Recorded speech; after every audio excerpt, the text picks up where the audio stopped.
자, 오늘 말씀 내용은 잘 아시죠? 어떤 사람들이 아이를 데리고 왔는데 제자들이 꾸짖어서 저리 가 했다가 굉장히 혼나고서는 아이들이 내게 오는 것을 막지 말아라 하는, 또 예수님께서 안수하고 축복하시는 아주 드문 경우입니다. 예수님께서 안수하시고 기도하시는 경우는 병자들을 위해서 그렇게 기도하셨지 병자가 아닌 경우에 이렇게 기도하신 적은 드문 그런 이야기가 되겠습니다. 자, 오늘 본문의 핵심 단어는 꾸짖다라는 말입니다. 본문 13절 보시면 꾸짖거늘 이라고 하는 단어가 나와요. 자, 문제의 발단이 여기 있는 거죠. 제자들이 아이들을 꾸짖었습니다. 그런데 이 말을 가지고 이런 식으로 적용하시면 성경을 조금 오해하는 겁니다. 성경을 깊이 묵상하지 않으시는 거예요. 그렇구나. 주일학교에서는 절대로 혼내면 안 되는구나. 애가 무슨 짓을 해도 이 제자들처럼 예수님을 만나려고 왔던 아이들을 꾸짖었던 것처럼 이렇게 하면 안 되는구나. 애들이 그냥 가만히 놔둬야 되는 거고 하고 싶은 대로 하도록 하고 아이들이 원하는 대로 해줘야 되나 보다, 이렇게 생각하신다면 본문을 조금 오해하는 겁니다. 자, 조금 어렵게 헬라어로 말씀을 드려보면 이 꾸짖다라고 하는 단어가 에피팀마오 이렇게 되어 있습니다. 에피팀마오. 에피라고 하는 말은 겉에 껍질을 말합니다. 위에, 겉에 이런 말이거든요. 피부도 역시 여기서 나오는 말이고, 티마오라고 하는 말은 값을 정하다라고 하는 뜻입니다. 값을 정하다. 그러니까 제자들이 예수님을 좋아해서 예수님께 기도 좀 받으려고 왔던 아이들을 꾸짖었던 이유가 뭐지요? 이유가 뭐라는 거예요? 얘네들은 값이 떨어지는 애야, 이렇게 말했다라는 거죠.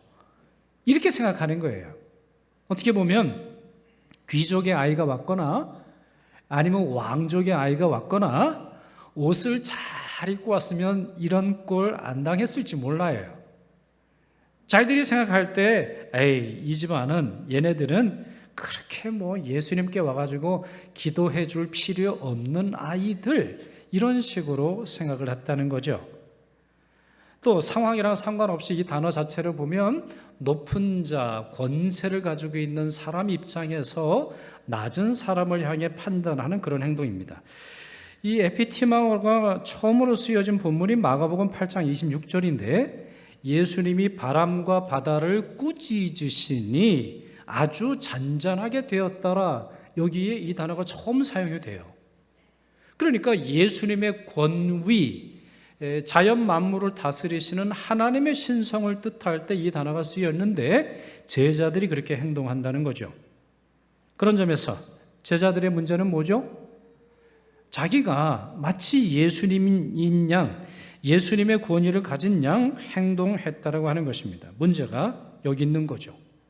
아이들의 잘못된 행동을 교정한다거나 아이들을 더 좋은 삶의 길로 인도하기 위해서가 아니라 아이들에게 위세를 부리고 마치 자기가 예수님인 양 행동하는 그 모습에서 예수님께서는 분노하셨어요. 그 14절에 보면 예수께서 분노하셨다. 이 분노하다라고 하는 단어도 굉장히 강한 말입니다. 단순히 화를 한번 내시고 끝난 게 아니라 다시는 그런 일을 못하도록 만드시는 모습을 볼 수 있습니다. 그리고는 이 아이들이 하나님 나라의 아이들이다, 이렇게 설명하고 계시죠. 14절, 15절 한번 같이 읽어볼까요? 어린아이들이 내게 오는 것을 용납하고 금하지 말라. 하나님의 나라가 이런 자의 것이니라.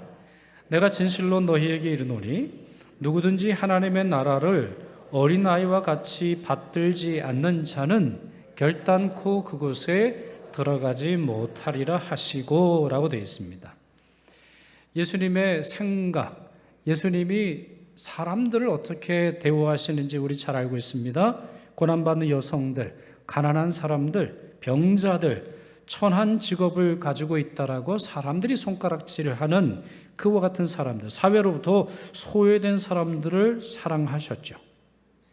그 이유는 사람들은 사회적인 모습, 겉에 입는 옷, 아니면 행동과 말투를 보고 판단하시지만 예수님의 눈에는 그들이 갖고 있는 하나님의 형상만 보였기 때문이죠.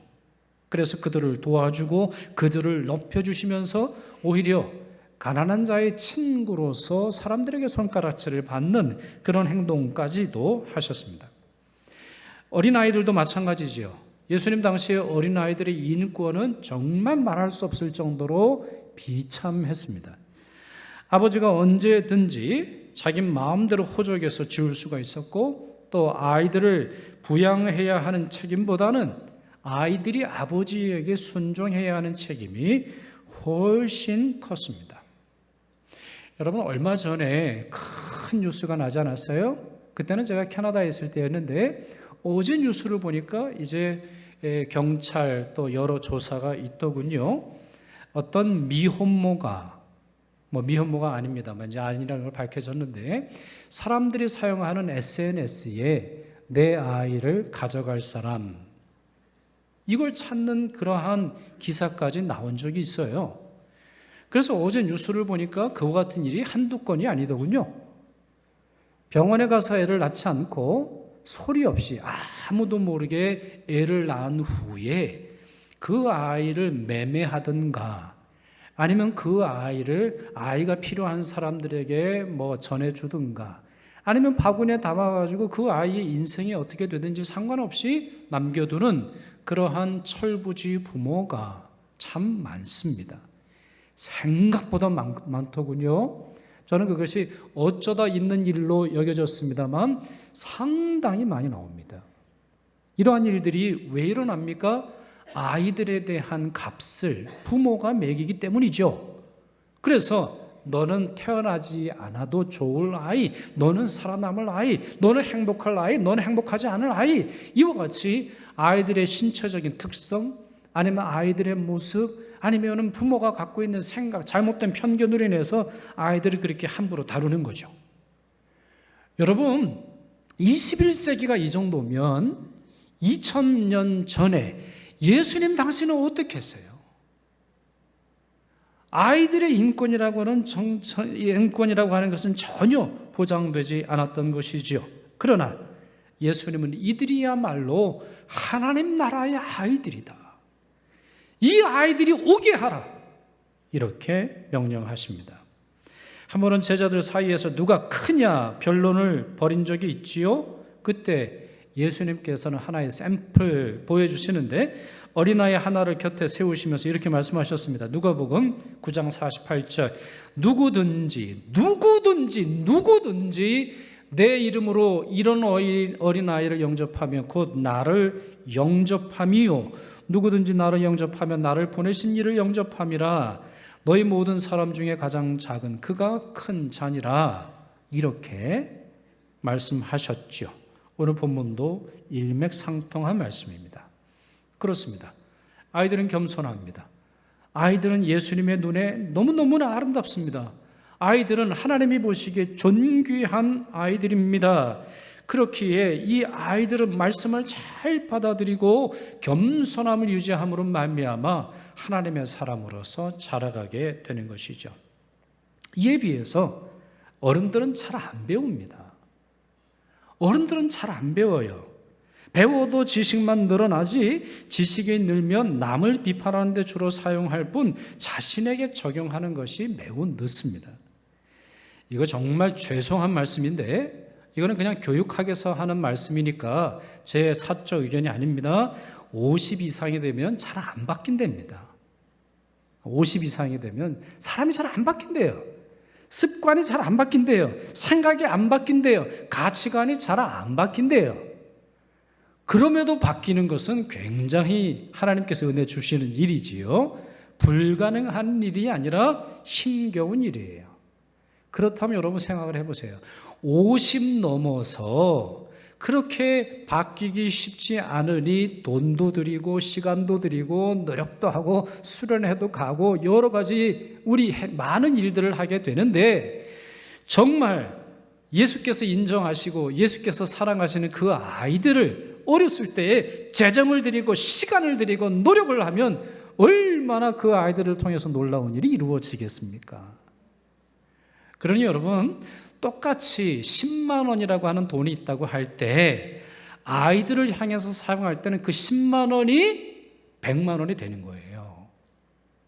별로 믿진 않으시나 보죠? 아이들을 향한 투자에 인색하지 마세요. 그래도 먹어본 애가 나중에 교회를 지키고 헌금하는 거니까 여러분 아까워하지 마시고 아이들을 위해서 투자해 보세요. 실제로 이거는 뭐 굳이 제가 설교 중에 말할 필요도 없어요. 여러분 가정에서 그러지 않아요? 여러분 집에서 그러지 않아요? 실제로 아버지, 엄마 옷 어쩌다가 옷 한 벌 삽니다. 어쩌다가 구두 한 벌 신고 그러지만 아이들은 얼마나 우리가 투자를 많이 합니까? 왜 그런 거예요? 그와 같은 일을 통해서 사랑받는 아이, 관심받는 아이, 잘 배운 아이가 나중에 그것에 100배, 60배, 30배의 결실을 이루기 때문인 거예요. 그러니까 우리 응암교회가 유치원을 세워서 지금까지 운영하는 것이고, 그러니까 우리가 주일학교 여러 부서 정말 우리 신앙에 좋은 선생님들을 통해서 아이들을 가르치게 되는 거지요. 아이들이 겸손하고 아이들이 말씀으로 잘 받아들임으로 말미암아 이 아이들이 갖고 있는 가치가 하나님 나라의 가치로 변화되기 때문인 것입니다. 여러분 오늘 본문 16절 보시면 주님께서 이렇게 하셨어요. 그 어린아이들을 안고 그들 위에 안수하시고 축복하시니라. 제자들은 몰라줬지만 어른들조차도 잘 몰랐을 거예요. 그러나 예수님 눈에는 그 아이들이 너무나 사랑스러워서 아이들을 안고 안수하고 축복해 주었습니다. 아이들이 소중하고 고귀하니까 주님 없이 잘 살 수 있다 이것이 아니라 오히려 예수님께로 나아가니까, 예수님 가까이 나아가니까 이 아이들이 더 존귀한 그 모습으로 살게 되었던 것이죠. 오늘 우리의 사명이 여기 있지 않나 이런 생각을 합니다. 우리 주일학교 선생님들의 사명, 목회자인 저의 사명, 그리고 학부모이시자 또 교사이기시기도 한 여러분의 사명이 여기 있는 것이죠. 아이들을 그리스도께로 인도하는 겁니다. 여러분 아이들이 우리 응암교회 교인으로 자라나가는 건 저는 축복이라고 믿습니다. 정말 이 세상에 여러 교회 중에서 응암교회처럼 좋은 교회가 어디 있습니까? 여러분 믿으시죠? 응암교회 땅을 밟고 응암교회의 역사를 공유하고 응암교회에서 함께 신앙생활하는 것 대단한 축복입니다. 그런데요, 그것이 아무리 큰 축복이라 할지라도 그리스도께 나아가는 축복하고는 견줄 수가 없는 거예요. 교회가 존재하는 목적은 교회가 최종적인 목표, 최종적인 종착점이라서가 아니라 교회를 통해서 아이들이 그리스도를 만나야 하기 때문이죠. 그렇게 교회가 가치 있는 것이고 우리의 하는 일들이 소중한 것입니다. 오늘 말씀을 통해서 생각을 해보십시오. 이 아이들이 제자들의 꾸지람을 통해서 다시 돌아갔다면 얼마나 실망했을까? 그러나 이 아이들이 예수님께 왔기 때문에, 예수님께 가까이 왔기 때문에, 예수님의 사랑을 받았기 때문에 이 아이들을 통해서 얼마나 초대교회가 놀라운 축복을 받았을까? 우리는 상상해 볼 수 있습니다. 토니 캄플러라고 하는 미국의 유명한 신학자 이야기를 해드리려고 합니다. 자, 어느 날 미국 필라델피아의 작은 교회에서 9살짜리 아이들 3명에게 세례를 주었습니다. 정확하게는 이제 침례죠. 침례교회니까. 그 이후 얼마 지나지 않아서 교회가 재정적인 어려움 때문에 문을 닫았어요.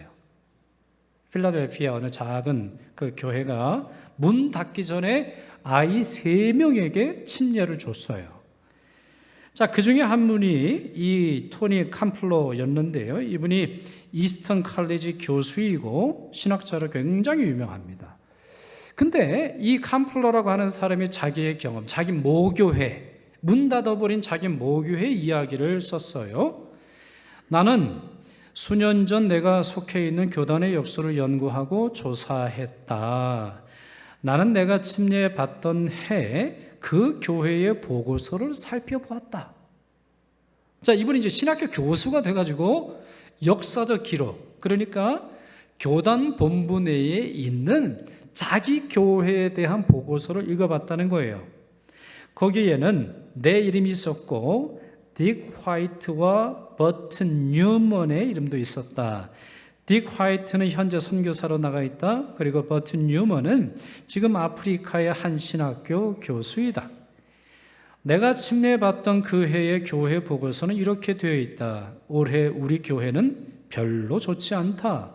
27명이 교회를 떠났고 3명만 새로웠는데 모두 아이들 뿐이었다. 여러분, 이 문장을 보시면 이 교회가 문 닫은 이유를 알 수 있습니다. 여러분도 한번 찾아보실래요? 이 교회 왜 문 닫게 됐습니까? 이 교회가 문 닫은 이유는 뭡니까? 뭐지요? 아이들 뿐이었다. 정말 전심을 다해서 그 아이들을 섬긴 게 아니라는 말입니다. 떠나간 27명 어른들 얘기겠지요. 그 어른들의 교회를 떠났다라고 하는 사실, 그 어른들이 27명이나 떠났다고 한다면 이게 이 교회가 이때 뭔가 something happening 한 거죠. 뭔가 일이 있었던 거예요. 그래서 어른들은 떠나간 어른들 붙잡느라 자기에게 있는 그 3명의 아이들이 얼마나 소중한지 몰랐던 거죠. 오직 3명뿐이다. 아이들뿐이다. 이렇게 말했던 것입니다. 만약 이 교회가 이 3명의 아이들을 가르치고 세례 주는 일의 중요함을 깨달았다면 저는 생각합니다. 저는 믿습니다. 이 교회는 문 닫지 않았을 거예요. 그러나 그럼에도 불구하고 이 교회는 대다수의 교회들보다 좋은 교회예요. 대다수의 문을 닫던 문을 닫지 않던 대다수의 교회보다 좋은 교회예요. 3명의 아이들만큼은 잘 가르친 거죠. 부족하긴 했어도 3명의 아이들만큼은 말씀을 가르치고 이 아이들 중에 2명이 신학교 교수이고 1명은 선교사로 나갔으니 그 해에 3명에게 세례를 줬는데 이러한 정말 하나님을 위해서 평생을 헌신하게 될 하나님의 종을 길러낸 교회, 좋은 교회죠. 비록 그 해가 이 교회가 문 닫은 해로서 어떤 슬픈 해가 될 수는 있겠습니다만 하나님 나라에서 그랬을까요? 그거는 아닌 것 같아 보입니다. 여러분, 이런 교회 모델을 우리는 다니엘서에서 확인할 수 있어요. 다니엘서를 보세요. 유다가 망했어요. 나라가 사라졌어요. 그러니까 이 유다 아이들 중에 똑똑한 아이들 넷을 왕궁에 데려다 놓고 길렀단 말이죠. 부모 이야기가 안 나옵니다. 얘 어디 출신인지 몰라요. 어느 집안인지도 전혀 모르는데 그러나 우린 다니엘서를 통해서 알고 있어요. 이 아이들이 믿음을 포기하지 않아요. 뿐만 아니라 이 아이들로 말미암아 유대 신앙의 위대함, 천지를 창조하신 하나님의 위대함이 그 제국에 퍼져나갔을 뿐만 아니라 왕까지도 이들의 신앙을 인정하고 그 하나님을 찬양하는 역사가 있었어요. 몇 명을 통해? 4명을 통해.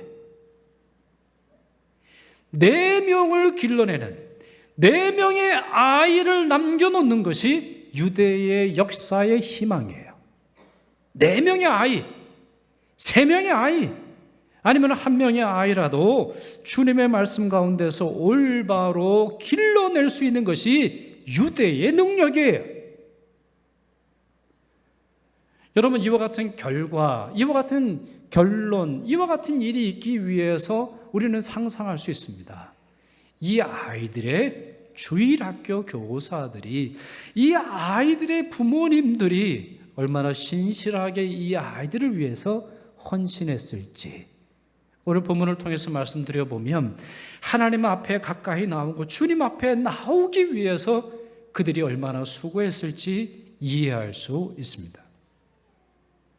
저는 설교를 준비하면서 제 주일학교 때 경험이 생각이 나더라고요.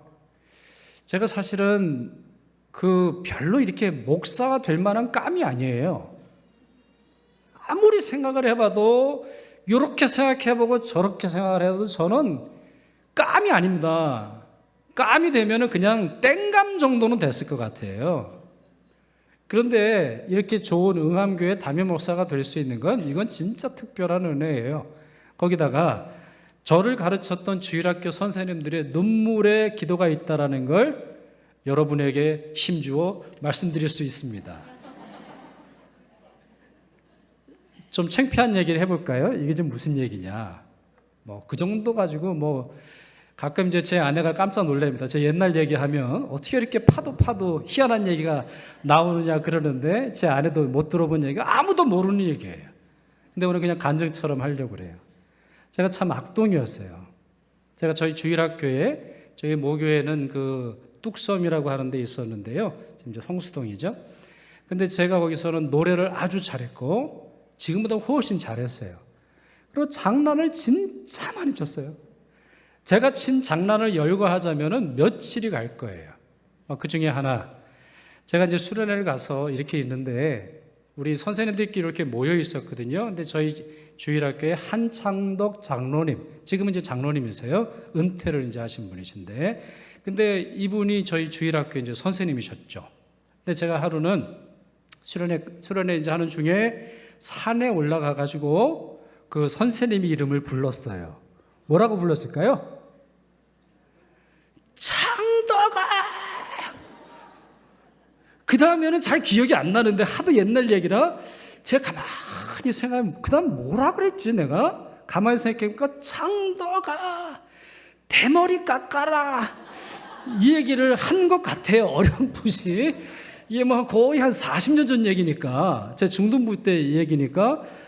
그래가지고 이제 걸려가지고 이제 너밖에 없다. 너밖에 선생님이란 말도 안 붙이고 그냥 이름을 부른 건 너밖에 없다. 그래서 제가 혼났고 제 동기 2명이 같이 혼났어요.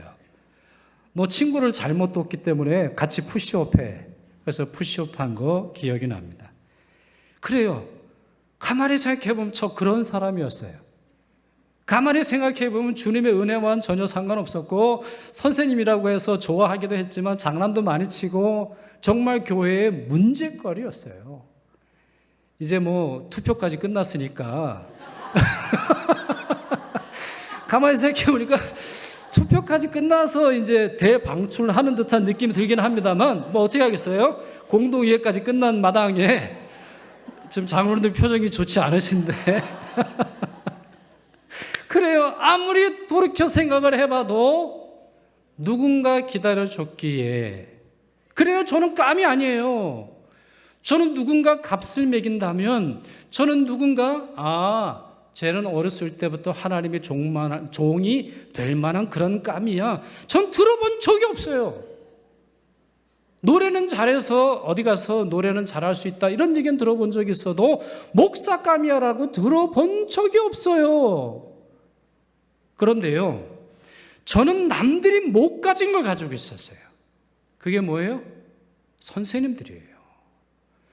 저와 같은 아이도 기다려주시고 때로는 못 견디면 푸시업 정도는 시키셨으나 기다려주시고 참아주시고 점심 사주시고 기도해주시고 유학을 갔다니 와서 방문해주면서 격려해주시고 작은 교회를 목회를 하니 가족을 보내서 식사비까지도 내준 그런 주일학교 선생님이 저는 아직도 있어요.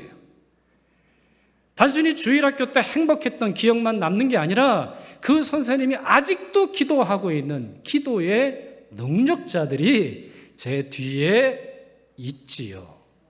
보이세요, 여러분? 뒤에 보이세요? 저 그런 사람이에요. 제가 별것 아닌 것처럼 보여도 저희 주일학교 선생님들 대단한 분들이세요.